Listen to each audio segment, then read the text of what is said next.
Sosial problemlər içində itib batanlar, dələduzluq, cinayət hadisələri ilə üz-üzə qalanlar, bir sözlə probleminə çarə axtaranlar, Real TV-də sizin vaxtınızdır, problem efirdədir, hər vaxtınız xeyir. Əvvəlcə qoy onu deyim ki, bugün olduqca maraqlı və dinamik bir efir izləyəcəksiniz. Odur ki, ekrana yaxın əyləşin. Amma gəlin əvvəlcə vaxt itirmədən yaxın dəqiqələr ərzində danışıb göstərəcəklərimizə qısaca nəzər salaq. Bakıda binanın damında tikilən 25 illik hovuz söküldü. Yaranan vəziyyətdən narazı qalan hostelin sahibkarı problemə danışdı. İşin əsli nədir? Araşdırmışıq.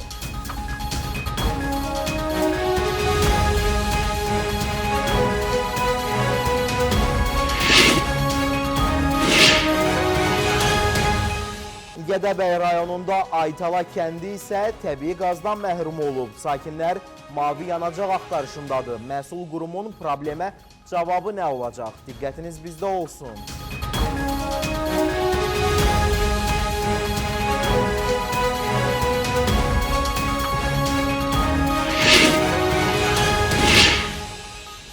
Binanın zirzəmisini su bastı, iri çatlar əmələ gəldi.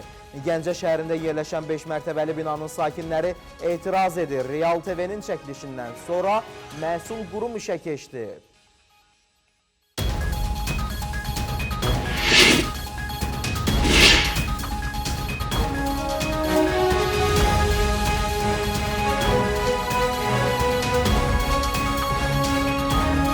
Gəncədə yolu keçmək istəyən 14 yaşlı oğlanı maşın vuraraq xəstəxanalıq etdi.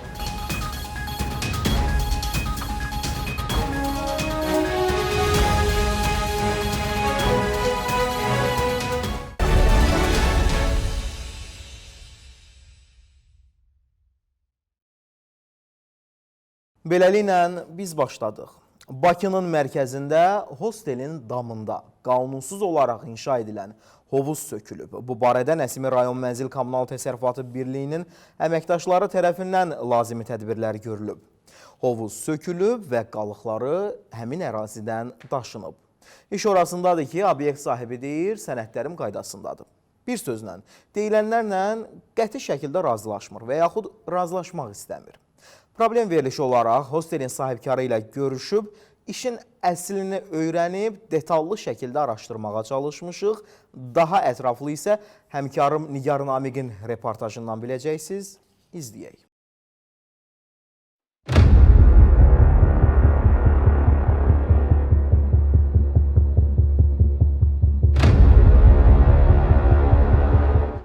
Bakıda binanın dam hissəsində tikilən hovuz söküldü.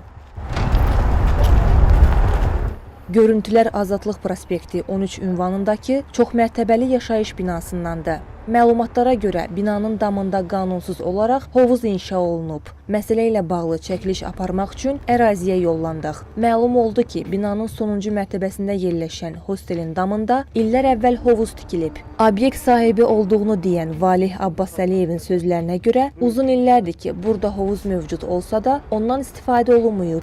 Müsahibim deyir ki, vaxtilə hovuzun tikilməsinə görə müvafiq icazələr alıb. 25 ildən çoxdur ki, bu fəaliyyət görsün. Kim şikayət edə bilər? Mənim bax bu evimin üstünün belə olmağı kiməsə də maneçilik törədə bilərmi? Gəldilər ki, burada hovuz tikilib, tikilmişəm. 12-14 kvadratdır. Evin üstünə çıxıb istirahət eləmək üçün bir də aşağı evin içinə yağış suları tökülməməkdən ötəri idi. Valih Abbas Əliyev hostelin damındakı əlavə tikilinin rəsmi sənədləri olmadığını bildirsə də, dediyinə görə hovuzun inşa olunmasına dair sənədləri qaydasındadır. Bəli, qaydasındadır. Məhkəmə oldu, deyirəm 2005-ci ildə məhkəməyə verdilər. Əgər lazım olsaydı onda sökülərdi. Maddi ziyan yox, həm də mənəvi ziyan vurublar. Mən özüm də başa düşmürəm. Binanın balans daşıyıcısı olan Nəsimi Mənzil Kommunal Təsərrüfatı Birliyindən məsələ barəsində bildirildi ki, şikayət əsasında birliyin mütəxəssisləri tərəfindən binaya baxış keçirilib. Müəyyən olunub ki, damda tikilən hovuz və əlavə tikili binanın konstruksiyasına və dam örtüyünə ciddi təhlükə yaradır. Tikililərin binaya daha böyük zərər verməsinin qarşısının alınması məqsədi ilə təxirə salınmaz tədbirlərin görülməsi zərurəti yaranıb və Nəsimi rayon icra hakimiyyəti tərəfindən sözügedən binanın damında qanunsuz tikililərin sökülməsi işləri aparılır. Nigar Namiq, Eldəniz Əhmədov, Real.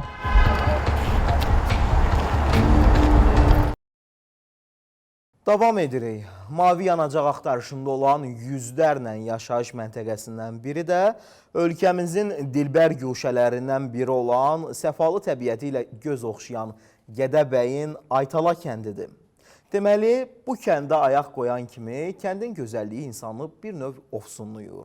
Füsunkar təbiəti ilə insanı özünə cəlb edir bu kənd.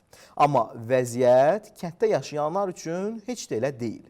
Aytala kəndinin sakinləri qaz problemi ilə hər yay, qış, payız, yaz üzləşmək məcburiyyətindədir. Deyirlər, bu problem ucbatından məcbur qalıb həyətimizdəki ağacların budaqlarını qırıb odun əvəzi yandırırıq. Amma bu da işimizi tam həll etmir deyirlər. Bir sözlə mavi yanacağı bu kənddə gördüm deyən yoxdur. Gəncəbasar zonasına olan səfərimiz zamanı Gədəbəyin Aytala kəndinin sakinləri ilə də həmsöhbət olub, problemlərinə çıxış yolları axtarmağa çalışdıq. Daha ətraflı reportaj izləyək. Pulu bahadır, çətinlik çəkirik.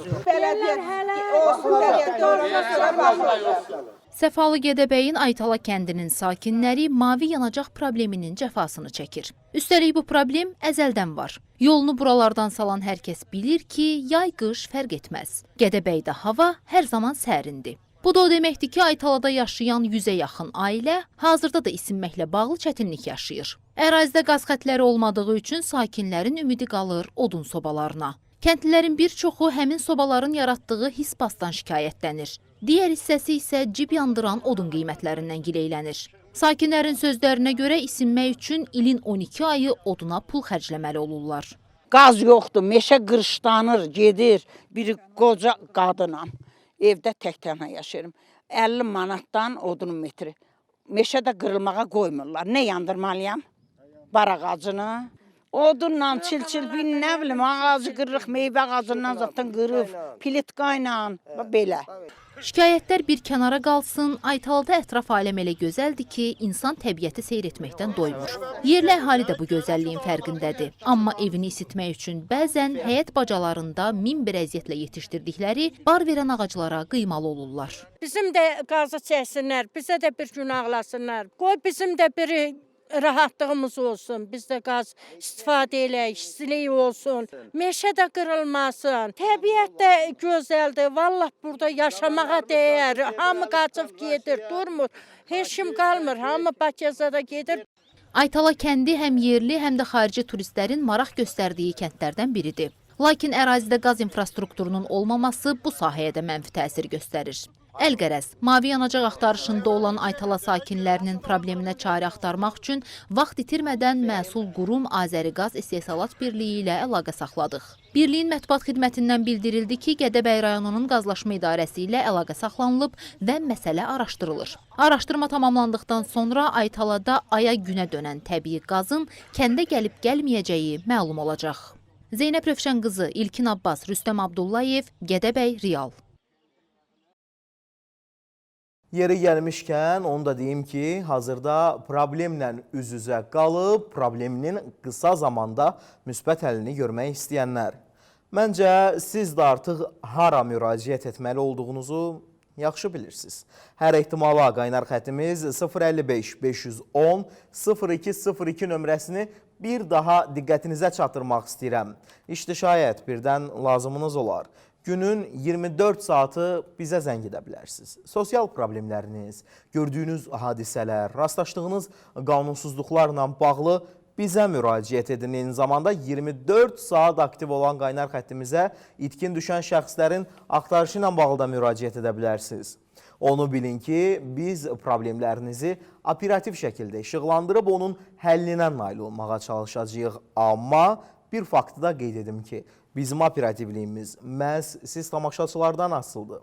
Ən əsası biz problemi göstərməklə qalmırıq. Ya yerindəcə, ya da qısa zaman kəsiyində nəticəni siz tamaşaçılara təqdim edirik. Gəncə şəhərində 5 mərtəbəli yaşayış binasının zirzəmisi çirkaba qərq olub. Nəticədə üfunət, rütubət, zərərli həşəratlar və daha bir neçə problem binada baş qaldırıb. İş orasındadır ki, bu problem bir ilə yaxın vaxt davam edir, amma bu zamana qədər buna bir əncam çəkən tapılmayıb. Maraqlıdır, elə çəkiş aparan vaxt bu məqam açığı bizim də diqqətimizi çəkmişdi. Araşdırma zamanı işin əslini öyrəndik. Sən demə, hər şey heç də bina sakinlərinin, binada yaşayanların dediyi kimi deyilmiş. Ən yaxşısı, gəlin elə indi təqdim edəcəyim reportajı diqqətlə izləyək, təfərrüatı oradan biləcəyik.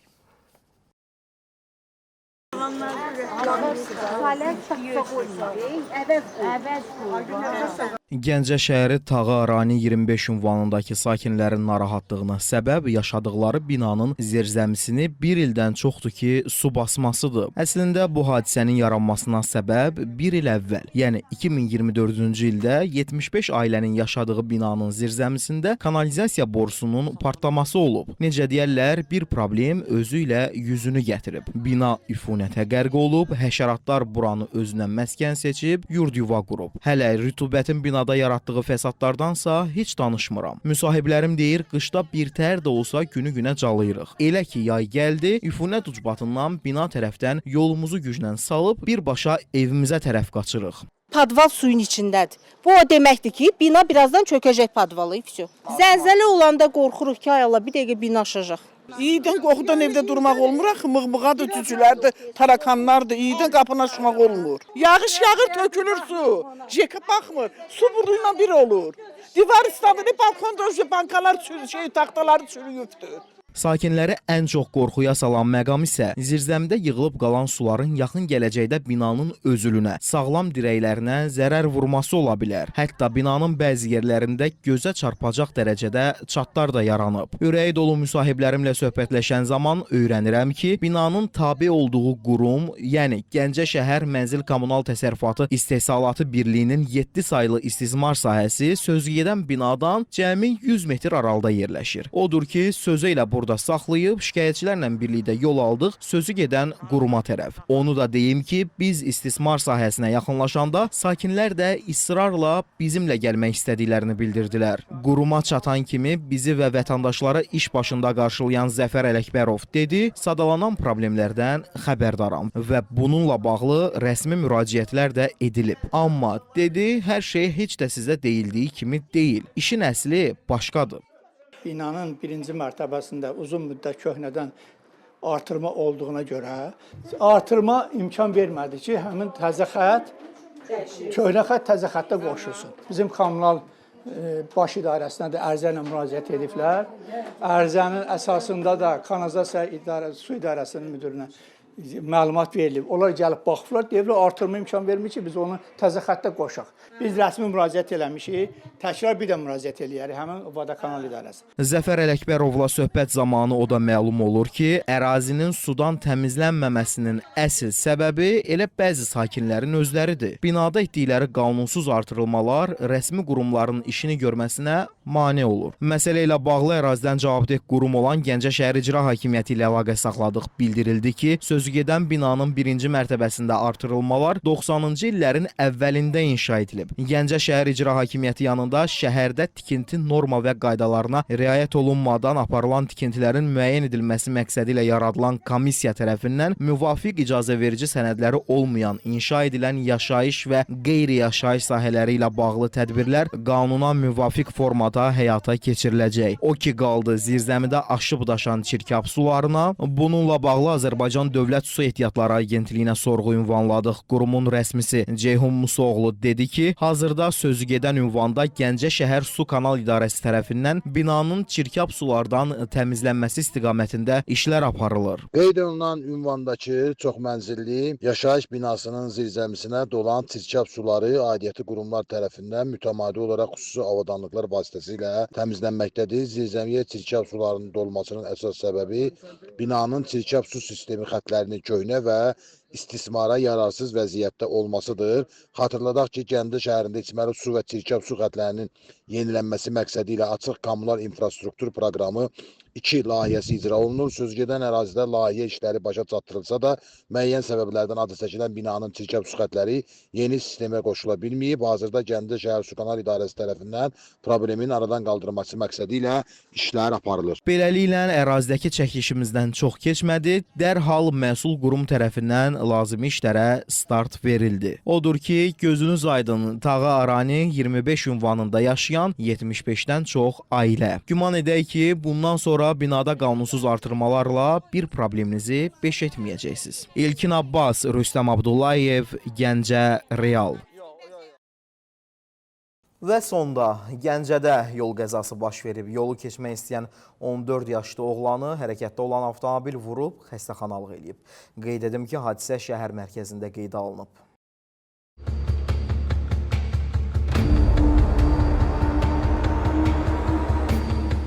Gəncədə 14 yaşlı yeniyetməni maşın vurub. Hadisə şəhərin Nizami Gəncəvi prospektində qeydə alınıb. Yolu qarşı tərəfə keçmək istəyən 2011-ci il təvəllüdlü Turqay Əliyevi minik maşını vurub. Yeniyetmə hadisə yerində müxtəlif dərəcəli bədən xəsarətləri alıb. O, dərhal xəstəxanaya yerləşdirilib. Yaralının vəziyyətinin orta ağır olduğu bildirilir. Hadisə yerinə dövlət yol polisi əməkdaşları cəlb olunub. Faktla bağlı araşdırma aparılır.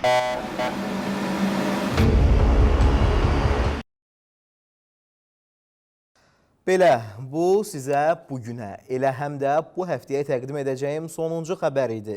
Verişimizin təkrarına isə sabah saat 12:00-da baxmaq imkanınız var. Bir faktı da unutmayaq ki, problemlər hər zaman var. Onlardan çıxış yolunu isə biz göstəririk. Odur ki, diqqətiniz Real TV-də olsun. Sizinlə mən idim, İlkin Abbas. Hələlik.